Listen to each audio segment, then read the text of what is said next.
Olá, estamos aqui para mais um V-Baby Talks, o podcast, onde falamos sobre maternidade e muitas coisas desse universo maravilhoso pelo qual somos apaixonadas. E hoje eu trouxe a Andréia Massafera para conversar comigo. Vou apresentá-la. Ela é fisioterapeuta, formada pela Universidade Metodista, especialista em ginecologia pela Universidade Federal de São Paulo, tem um aprimoramento em disfunções sexuais femininas e tem vários cursos na área de obstetrícia. E o mais e tão importante quanto, ela é mãe do Bento. Bem-vinda, Andréia! Olá, obrigada. Obrigada, Si. Obrigada pelo convite. Que delícia estar aqui com vocês hoje. Vai ser um prazer participar desse bate-papo. Ai, com certeza você tem muito para contribuir aí com as grávidas e mulheres no pós-parto, viu? Eu posso dizer porque eu te usei, né? Então, sempre que eu penso em fisioterapia pélvica, em preparo corporal, né, em retorno, né, das funções no pós-parto, eu sempre penso em você. Acho que você é didática, acho que você tem um conteúdo super legal. Os nossos papos sempre fluíram e hoje eu quero trazer isso aqui para as mulheres que acompanham a gente aqui no aplicativo. Que legal, Si. Obrigada, obrigada. Bom, vamos começar falando um pouquinho sobre preparo da gestação, assim, o que a fisioterapia pode contribuir, né, para o preparo corporal geral da mulher, não só, claro que a gente tem muito para falar nas questões perineais, né, mas o todo, assim. Fala pra gente aí. Ah, legal. Você sabe que é um sonho meu, assim, é, começar a trabalhar com a mulher ainda quando ela não está gestante, né? Quando ela não está Olha! Quando ela está, né, as que estão tentando intencionalmente, eu acho que seria muito interessante já procurarem um especialista, né, um fisioterapeuta pélvico, uma fisioterapeuta pélvica, para quê? Para uma avaliação de abdômen, de assoalho pélvico. Hum. E aí a gente pode preparar melhor esse corpo para todas as sobrecargas que acontecem nesse período gestacional, né? Durante a gestação, acontecem muitas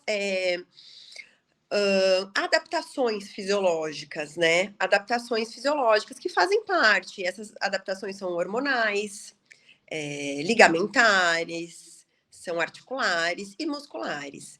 Então, é muito importante a gente ter um olhar voltado, né, para essa mulher e para todas essas alterações, esse conhecimento, né, fisiológico aí durante o período gestacional, para a gente conseguir orientar, né, e realmente fazer com que esse corpo passe por todo o processo da gestação de uma forma que ele não vai ser tão afetado, né, com as dores, né? Isso falando de dores articulares, frouxidões, ligamentares.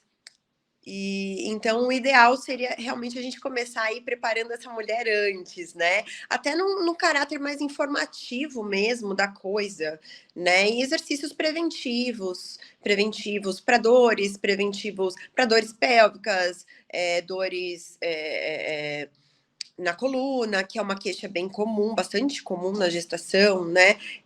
Disfunções de assoalho pélvico, incontinência urinária. Então, é bem bacana a gente trabalhar um olhar tanto geral, mas um olhar mais detalhado para esse processo fisiológico que é o parto, né? Que é a gestação, na verdade. Que legal, porque aí você consegue intervir precocemente numa questão dela, de repente, uma fraqueza, né? Uma coisa às vezes relacionada a esporte, você já consegue direcionar, né? Alguma queixa nesse sentido, e a gente já consegue avaliar e direcionar. Que Exatamente. legal. E quando já está grávida? Que momento começar? Quais são os benefícios? O que fazer? Ainda não pensando no preparo para o parto, porque eu acho que é bem importante a gente falar sobre isso, né?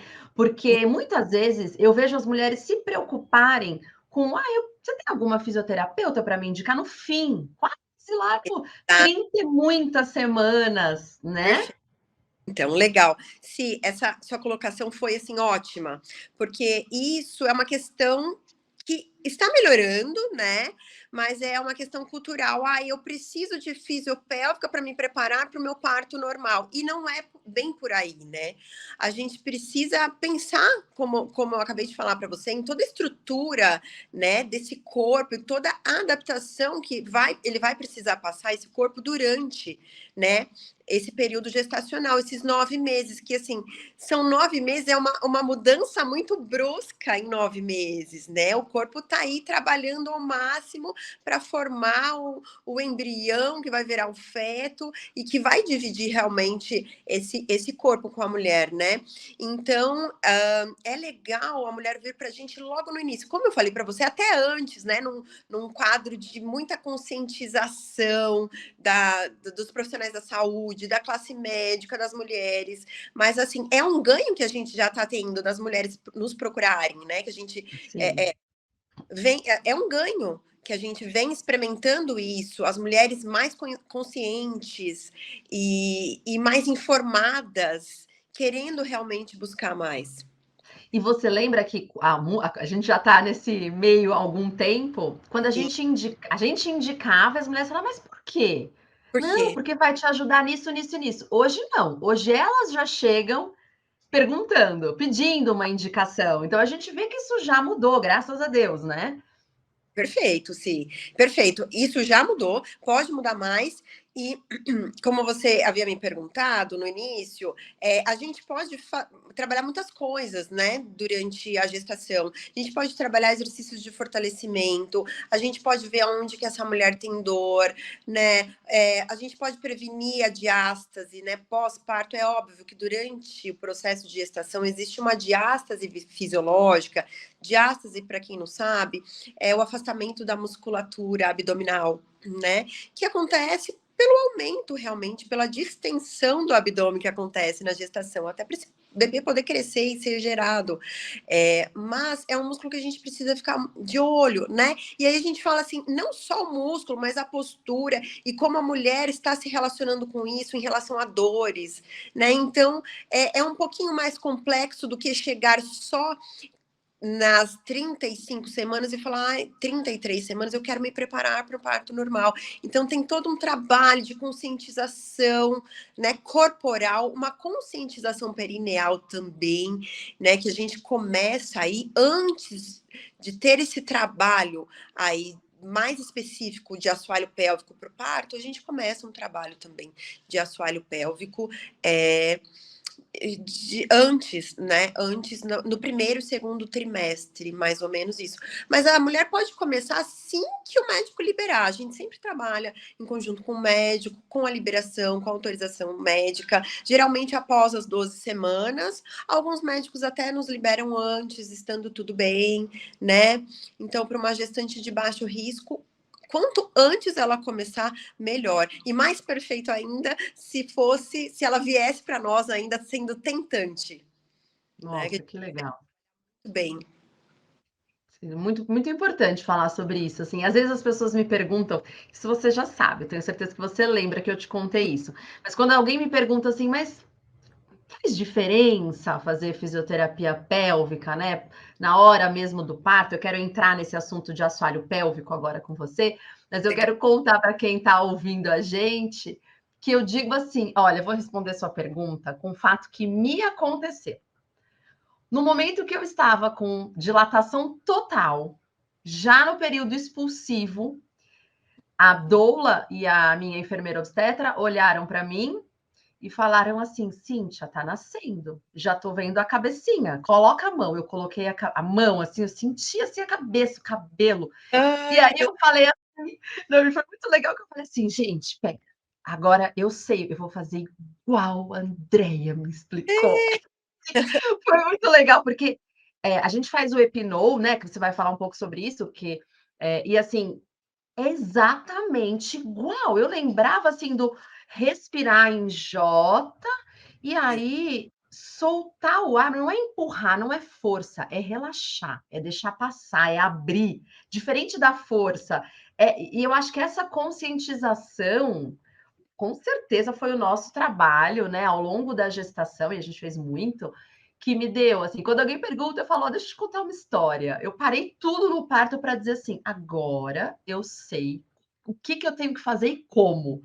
E foi um parto natural, então, assim, eu estava plena, sentindo tudo, e foi muito legal, você foi muito importante nesse processo, assim, por isso que eu quis trazer esse tema, assim, porque eu acho que uma mulher informada, né, uma mulher sabendo que ela pode escolher, como que ela quer que as coisas fluam, assim, isso é tão importante, e eu acho que o seu papel não é só o do preparo do parto, né, o que foi Sim, maravilhoso para mim, mas todas as nossas conversas antes, né, assim, você vai trazendo uma bagagem, você vai ficando mais confiante, mais segura, né, uma mulher que está ali que você pode tirar toda e qualquer dúvida bizarra de uma coisa que você fala: "Cara, para quem que eu vou perguntar isso? Eu vou perguntar para ela".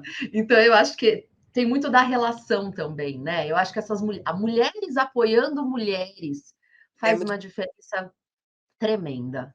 exatamente. Mas eu falei tudo isso para dizer, agora fala para gente sobre o assoalho pélvico. Ah, legal, legal. Gosto muito desse assunto, né? É um assunto que ele vem sido cada vez mais, ele tem crescido cada vez mais, né? As mulheres têm sido mais informadas, então, do assoalho pélvico. Mas ainda é uma musculatura que muitas mulheres não têm essa conscientização corporal mesmo. Aliás, a gente fala que é uma conscientização perineal, né? Como é que eu faço para contrair? Como é que eu faço para relaxar? Ai, como é que eu faço para segurar o xixi? É cruzando a perna, é contraindo o glúteo? E não, né? A gente faz um trabalho muito específico, isolado, com o assoalho pélvico, né? Então, por isso é legal essa avaliação prévia com a fisiopélvica, porque a gente vai identificar todas. Como é que tá essa musculatura, né? No momento da gestação, ela sofre muita sobrecarga, né? Então a gente vai imaginar que o assoalho pélvico ele é quê? Ele é o chão da nossa pelve, né? Então ele tá lá embaixo e aí ele sustenta os órgãos pélvicos, é responsável pela função sexual, pelas continências. Só que na gestação ele também é responsável por toda a sobrecarga extra que vem com o peso do bebê, o aumento do útero, a placenta, o líquido amniótico. Então realmente é uma musculatura que fica um pouco mais fragilizada na gestação.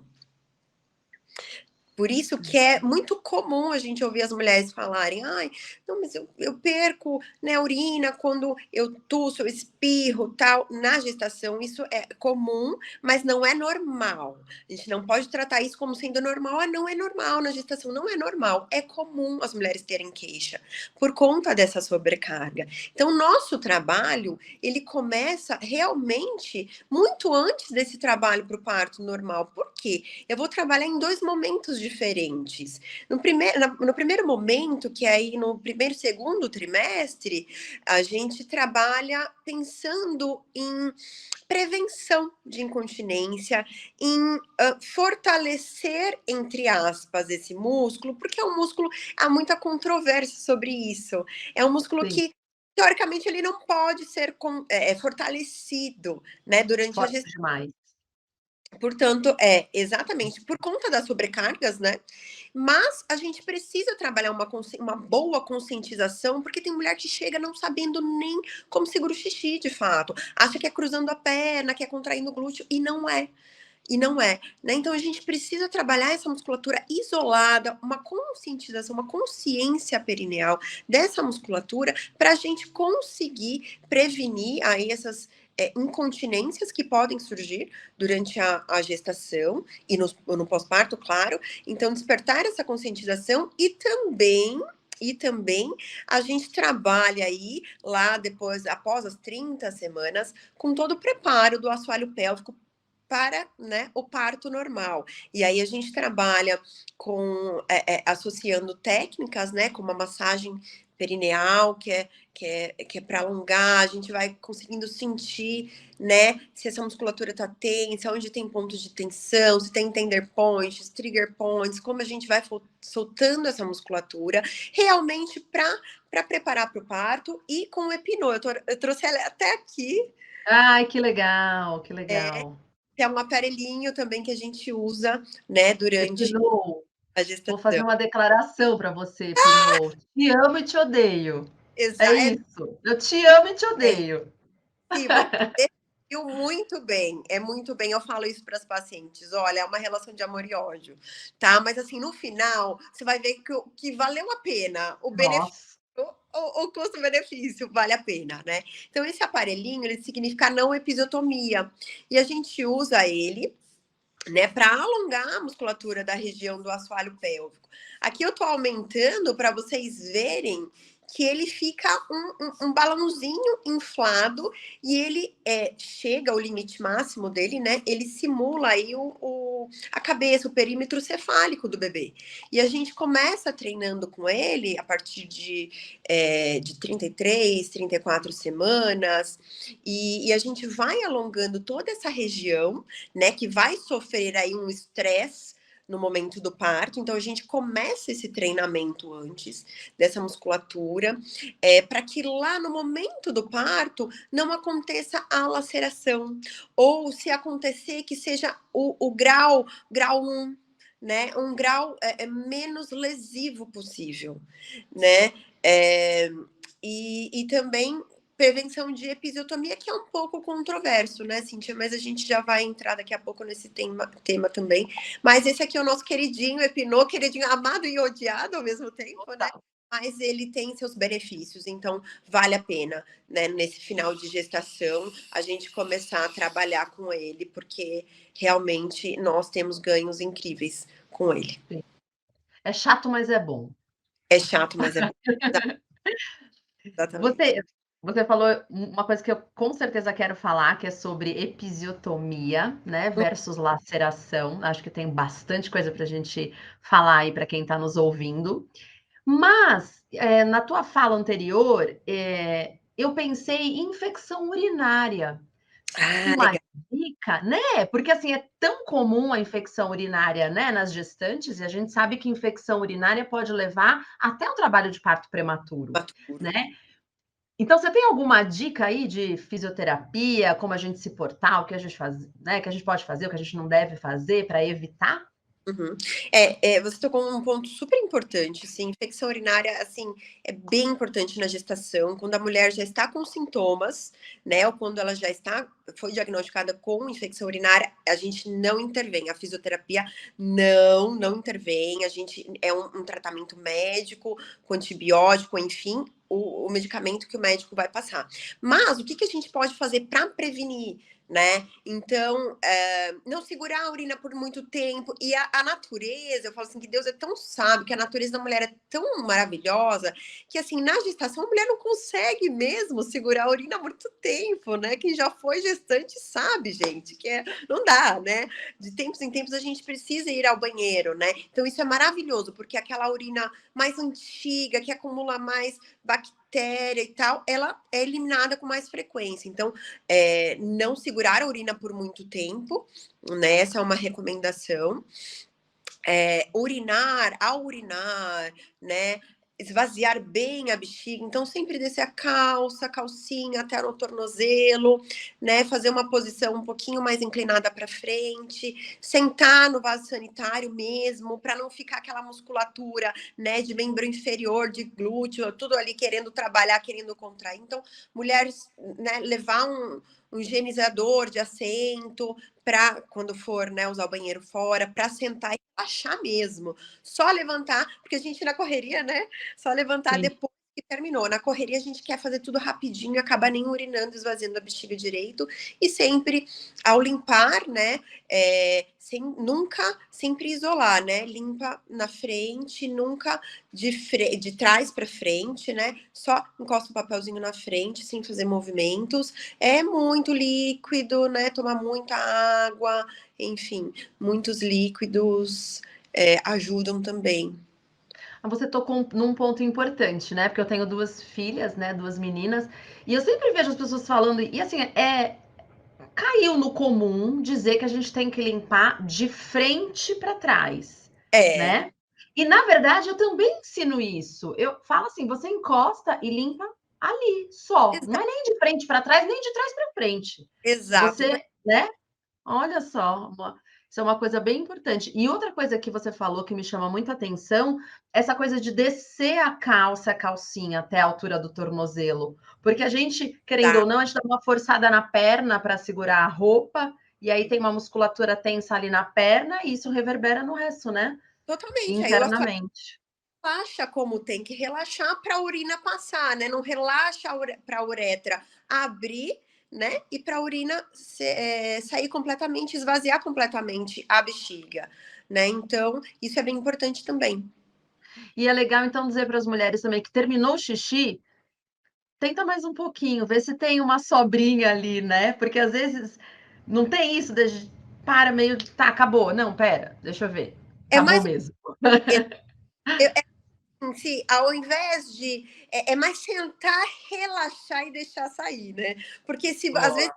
a mulher vai forçando, também não é legal forçar. Ah, tá bom. Tá, né, com as pernas afastadas, com os joelhos afastados, desceu calcinha, sentou, posicionou, faz aquele xixizão. Depois que terminou, aí vai lá, se limpa e sobe a calcinha e tal. Mas assim, é realmente focar naquilo, porque a gente tem tanta coisa para fazer que a gente não foca. Então a gente desce um pouquinho a calça, um pouquinho a calcinha, faz meio de qualquer jeito e fica um resíduo, né? Talvez o que poderia ter eliminado, o que poderia ter saído ali, fica esse resíduo na bexiga. E aí não é legal.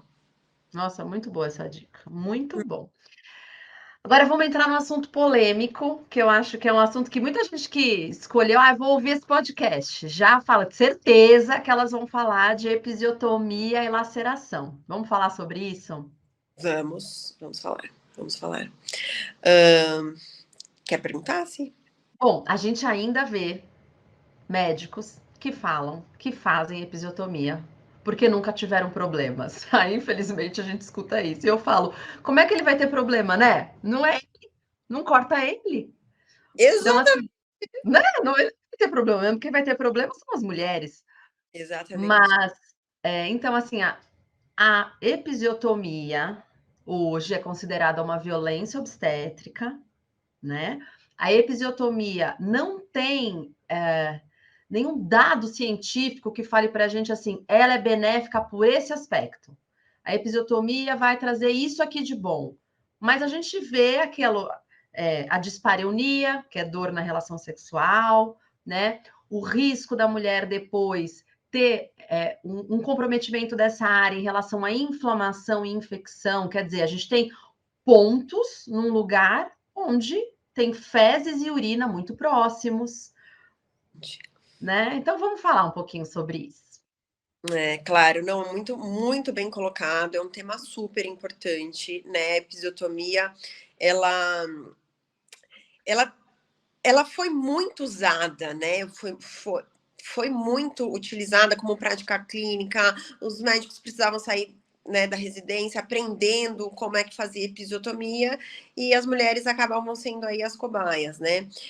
Segundo a OMS, a taxa de episiotomia aceitável em torno de 10%. Por quê? Porque tem casos muito extremos, né, de sofrimento fetal e a mulher muito cansada, né, do trabalho de parto, enfim, casos realmente importantes, né, mais graves, que podem gerar complicações aí para o feto, aí nesses casos entra a episiotomia, mas, gente, isso é bem raro, né? Isso é visto na hora, né? Isso é uma coisa importante de dizer. Não dá para falar. Você, Rotina. naquele momento, exato, não é rotina. Naquele momento, você precisa tomar uma decisão rápida e talvez você opte por isso. Mas É. não dá para dizer antes, eu faço episiotomia, porque é diferente, né? A episiotomia de rotina, como muitos médicos colocam. Aí eu faço, é só um cortezinho, ajuda a proteger o períneo, que não é uma verdade, não é. Ajuda a proteger de uma laceração, né? Uma laceração grau 4, uma laceração que realmente pode ser mais complexa aí, mas Não tem evidência quanto a isso, pelo contrário, né? A episiotomia ele é um corte na musculatura do assoalho pélvico, é considerada hoje como uma violência obstétrica. Ela não protege o períneo, não protege de futuras lesões, pelo contrário, né? Essa musculatura, ela pode gerar uma inflamação, uma infecção nesse local aí onde aconteceu essa episiotomia. Ela pode gerar lesão de músculo do assoalho pélvico, que isso pode levar a uma incontinência urinária futura, incontinência até fecal em alguns casos, dor na relação sexual, né? Uma dor genitopélvica aí, né? Uma dispareunia, que é uma dor. Tem mulheres que, assim, elas vêm procurar a fisioterapia depois com muita dor no assoalho pélvico, por conta de uma episiotomia, né? De uma cicatriz, uma má cicatrização, uma fibrose que aconteceu ali na região. E assim, realmente não é indicado, não é indicação de rotina. Em poucos extremos casos, mas não dá para a gente falar, olha, eu faço, né? Não dá para o médico falar, eu faço episiotomia de rotina porque eu garanto aí que esse períneo vai ser protegido. Não tem evidência científica em relação a isso. Pelo contrário, né? Pelo contrário, eu até, né? A gente orienta as pacientes e óbvio que elas são livres para fazerem o que elas quiserem, mas nosso papel é informar a mulher, né? Então Total.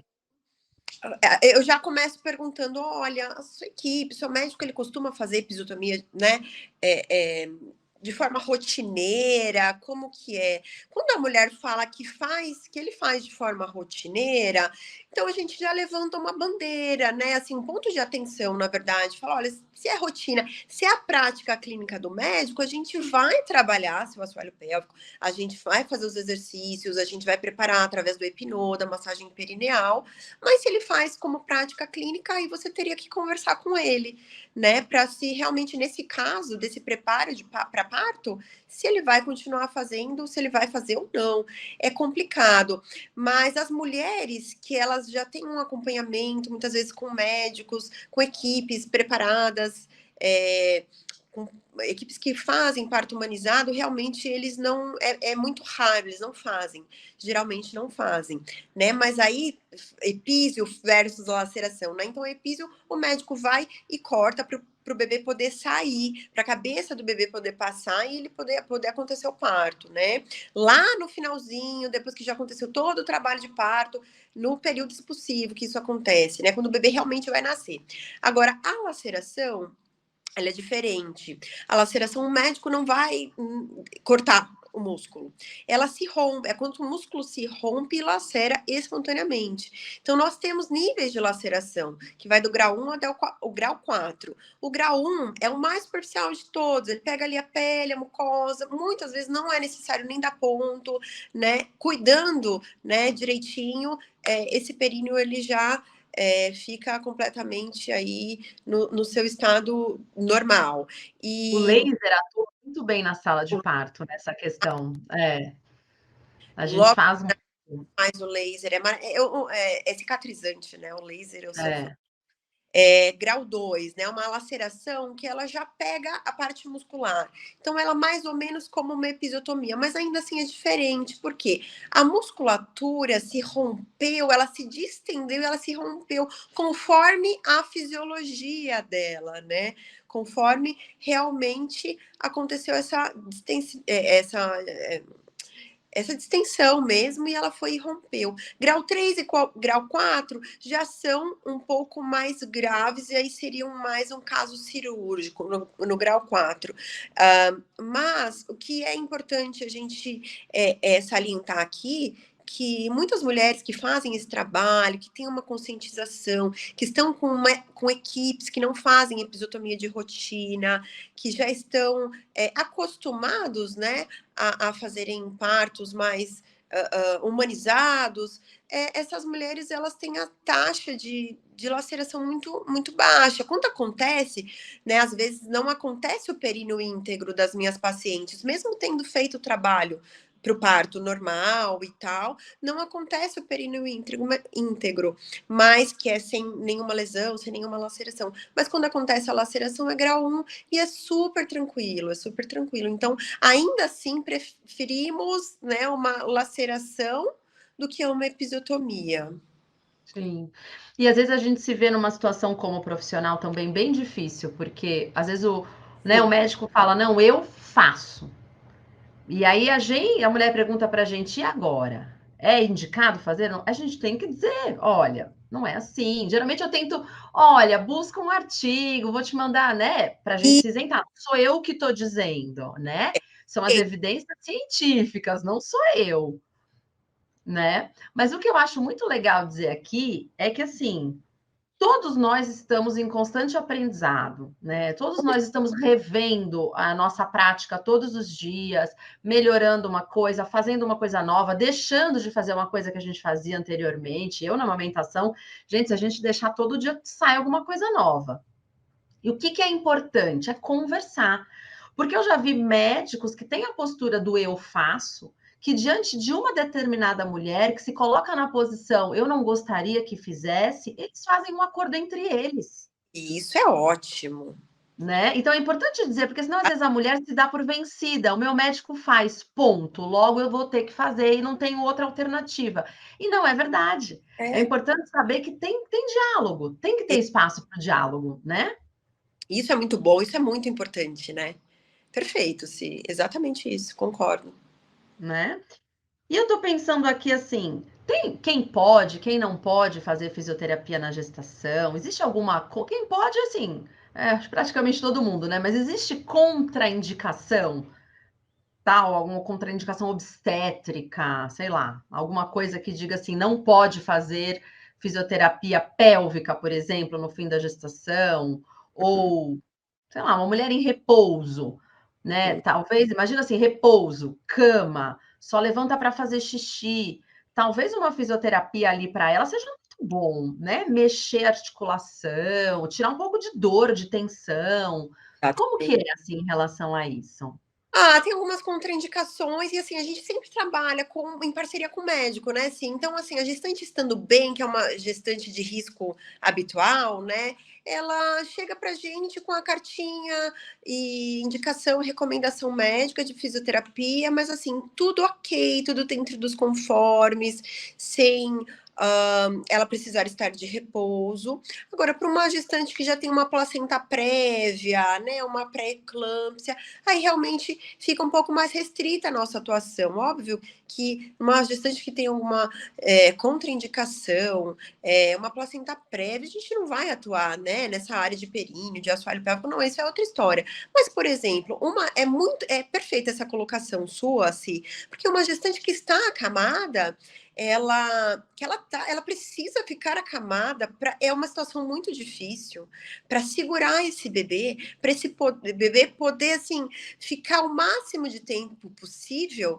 né, ali no útero, intraútero, para que ele nasça bem na época certa. Então, assim, é muito difícil, porque é óbvio que a gente não vai pensar em fazer um preparo para um parto normal dessa mulher, não, mas a gente pode pensar em reduzir edemas, né, em trabalhar movimentos articulares, distais, claro, sempre com autorização do médico, sempre conversar com o médico. Poxa, vamos trazer um pouquinho mais de qualidade de vida para essa mulher. Ela pode fazer alguma coisa. Olha, tem exercícios que você pode fazer, que isso vão te aliviar suas dores, alguns alongamentos, algumas coisas dentro da limitação dela, que podem ser assim ótimos.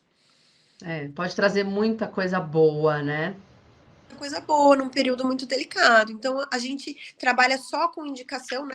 Com a liberação médica. Para as gestantes que não têm liberação médica, a gente não atua. E para esses casos de gestantes acamadas, tudo é conversado, né? E a gente conseguir acessar o médico, conseguir conversar e falar: olha, ela pode se beneficiar, né? A gente pode prevenir algumas dores, melhorar alguns edemas, fazer alguns trabalhos articulares, né, que não necessariamente vai mexer na pelve ou que vai desencadear um parto prematuro, mas sempre com muita parcimônia, muito cuidado e monitorando, né, sempre todos os sinais vitais dessa mulher. Maravilhoso. Você falou um pouquinho de incontinência urinária, né? Já pontuou que na gestação é comum, mas não é normal, né? Eu queria saber como é no pós-parto e a Sim. atuação que a fisioterapeuta pode ter, tanto na gestação quanto no pós-parto, em relação a isso. Perfeito, sim, exatamente, porque muitas vezes acontece de no próprio parto, a mulher pode ter uma incontinência na gestação que ela pode perdurar aí no pós-parto. E às vezes o próprio parto, o próprio estresse do parto, uma própria episiotomia, enfim, pode acontecer, né? Pode é, é, causar uma incontinência urinária pós-gestação. Mas eu tô me lembrando agora de um trabalho que disse também que nem todas as mulheres que passam pelo parto normal, elas têm mais incontinências urinárias do que mulheres que foram submetidas à cesárea. Então, é, é importante deixar isso claro, porque senão todo mundo fala, ai, parto normal, vou ter incontinência urinária. Não é bem assim. De preferência, é ótimo se a mulher puder se preparar, né, durante a gestação, mas também a mulher que faz cesárea, ela também teve todo o estresse aí, né, a sobrecarga sobre o assoalho Sim. pélvico, e isso independente da via de parto, que isso também pode levar à incontinência urinária, né? Tanto na gestação como no pós-parto também. Então, por isso essa importância da fisioterapia pré-parto e pós-parto, a gente também entra com exercícios com avaliação fisioterapeuta, né, da fisioterapeuta pélvica, claro, sempre uma boa avaliação no pós-parto, e também para a gente entender como é que tá esse corpo da mulher. Então, é um corpo que ele muda muito no pós-parto, né? É muito estranho pra gente, que aí a barriga, o neném sai, a barriga fica flácida, a gente, como é que faz agora? Muitas mulheres ficam com a diástase enorme do abdômen, assoalho pélvico super fraco, e existe uma ligação, né, abdômeno-pélvico, então a gente tem que olhar para essa parte pélvica e também para a parte abdominal. Então, não é recomendado, por exemplo, que no pós-parto a mulher volte, né, assim que liberada para fazer seus exercícios, liberado, né, pelo médico, não é recomendado que essa mulher volte para uma academia para fazer exercícios de abdominal convencional.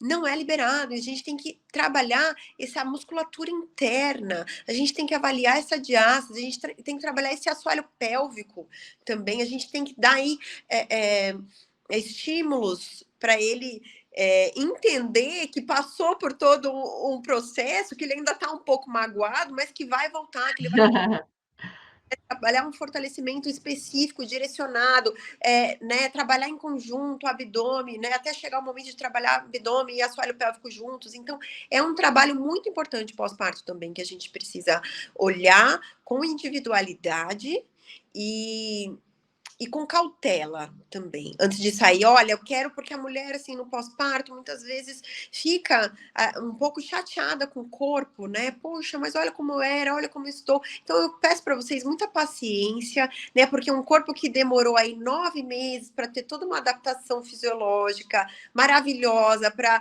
abrigar aí o bebezinho no ventre, né? Uma coisa quase que um milagre aí da natureza, para voltar do dia para a noite também não é assim, não é tão rápido, né? Então a gente tem que ter paciência e trabalhar da forma correta, né? Para garantir que esse assoalho pélvico fique bem, fique forte e fique aí sem possíveis incontinências no momento pós-parto e no momento futuro também, né? Sim. Nossa, maravilhosa essa explicação, amei. A gente está se encaminhando para o fim já. Olha como passa rápido. Já, passa muito rápido. Rápido, papo gostoso. Ai, não é? É um papo tão bom. Eu queria que você falasse pra gente aonde que as pessoas te encontram, né? Me fala aí, passa, alguém quer entrar em contato com você, quer marcar uma avaliação, quer bater um bate-papo. Bater um bate-papo foi ótimo. Quer marcar um bate-papo? Onde que a gente te acha? Ai, o meu Insta tá um pouco desatualizado, né? Porque foi mãe, né? Vamos falar? É por isso. umas mudanças, umas pausas, retornos e pausas, né? Vida de mãe. Mas assim, eu posso deixar meu contato. Eu posso deixar meu contato, meu celular mesmo, meu telefone, quem quiser pode entrar em contato comigo. E pelo Insta eu tenho a página Love You Mami, mas ela não está atualizada. Ah, mas Então, dá para encontrar, dá para mandar mensagem, né? tá. Não, tá ótimo, tá Tenho o Deia ótimo. também, que é o meu pessoal, mas quem quiser pode entrar em contato diretamente comigo, ou por e-mail, Ótimo, ou ótimo. WhatsApp. A gente vai deixar escrito, então. Você me manda isso, a gente deixa isso tudo escritinho. Ó, queria te agradecer muito essa conversa, esse bate-papo, que foi excelente, foi muito bom. Ah, obrigada, Si, eu que agradeço. Amei demais. Ai, que bom. E para quem está ouvindo a gente, né, agradeço aí a companhia. Espero que tenha sido esclarecedor, tenho certeza que foi. Saiba que você pode ouvir os nossos podcasts tanto no aplicativo, no VBaby, mas também a gente tem a nossa página do Instagram da VBaby, a gente tem também TikTok, e você também pode ouvir tanto pelo Spotify quanto pelo Apple Music. Então, agradeço demais. Um beijo para todos e Beijo, até. Ai, um beijo para você. Tava com saudades. e E beijo para todos. obrigada e até o nosso próximo podcast. Até lá. Tchau, tchau. Tchau.